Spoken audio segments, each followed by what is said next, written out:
seed, and as a result of that disobedience, sin came into the world. The world was charged. Sin became the operating system, as it were, of the world. And that's the reason why when you born a child, you don't need to teach the child this is how to lie.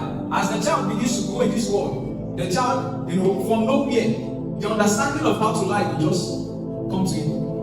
The understanding of how to do what is wrong will just come to him from nowhere.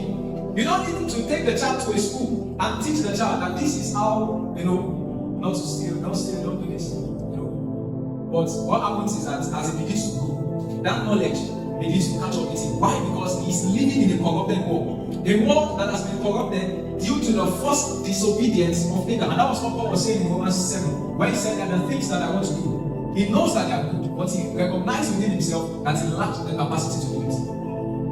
He knew that they were good things.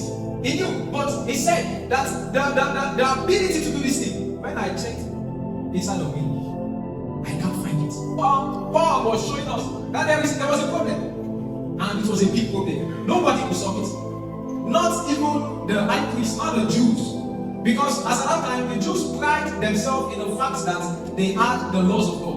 That, God came to speak with us, or God spoke with us. We have the laws, we have the high priest, we have this and we have that. So it became an object of pride to them. Not knowing that the reason why God gave them the law was so as to reveal themselves to them.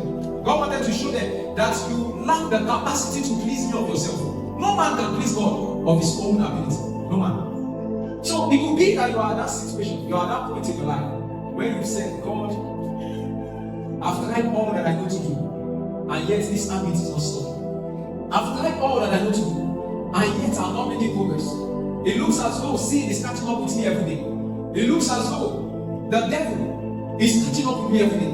It looks as though I am not a good person. It looks as though, you said all of those things to yourself. It could be like at that junction. But the good news that I've brought to you today is that was the very reason that Christ came. The Bible said that for this purpose was the Son of God made manifest, that he should destroy all the works of the devil. That was the very purpose for which Jesus manifested himself. He manifested himself to take away that sin. He manifested himself to destroy that sin. He manifested himself to set you free from the shackles, from the chains of sin and of those evil habits. What God wants you to come to, realization of is that you can't help yourself. And that's just the basic truth. You can't help yourself. I can't help myself. I know it's in one person, and that person is Jesus Christ. And until you receive the help that Jesus brings, you will not get out of that situation. He's the only one that can bring us out.